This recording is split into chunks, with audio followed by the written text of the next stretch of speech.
అంటే ఆల్కహాల్ గానీ, డ్రగ్స్ గానీ ఏదైనా గూడా డెఫినిట్‌గా మెదడు మీద పడుతుంది, వెన్నుపూస మీద పడుతుంది. ఎందుకంటే ఇప్పుడు ఆల్కహాల్ తీసుకున్నప్పుడు రక్తనాళాల్లో తేడాలొస్తాయి కొద్దిమందికి. కొద్దిమందికి ఎక్స్ట్రా బ్లీడ్ అవుతూ ఉంటుంది. కోయాగులేషన్ ప్రాబ్లమ్స్ అనేవి ఉంటుంది. వీళ్ళకి ఆల్కహాల్ తీసుకొని హెడ్ ఇంజ్యూరీ అయిన వాళ్ళకి కొంచెం ఎగ్జామిన్ చేయడం కూడా కొంచెం డిఫరెంట్‌గా ఉంటుంది. ఎందుకంటే వాళ్ళు ఆల్కహాల్‌కి బింజ్‌లో ఉన్నారా? లేదంటే తల దెబ్బ తగిలినటోళ్ళు ఉన్నారనా? దానివల్ల అలా డల్‌గా ఉన్నారనేది కూడా చూడాల్సి ఉంటుంది. సో, 2 డిఫరెన్షియేట్ చేయాలంటే కంటిన్యూయస్‌గా అబ్జర్వేషన్ చేసుకుంటూ ఉంటే బావుంటుంది.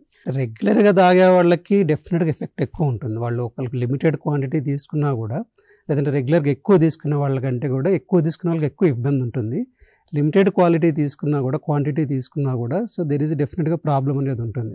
ఇప్పుడు యాక్చువల్‌గా కొద్దిమంది చెప్తే కొంచెం అంత తీసుకుంటే బాగానే ఉంటుంది, హార్ట్ కూడా బాగుందంటారు కానీ, వాళ్ళు కొద్దితో ఆపరు యూజువల్‌గా. Alcohol is such a thing. వాళ్ళు ఆపకుండానే తాగుతూ ఉంటారు. సో, తాగినప్పుడు డెఫినిట్‌గా బ్రెయిన్ మీద ఎఫెక్ట్ పడుతుంది, కాన్షియస్ లెవెల్ మీద ఎఫెక్ట్ పడుతుంది, డల్‌గా ఉంటారు.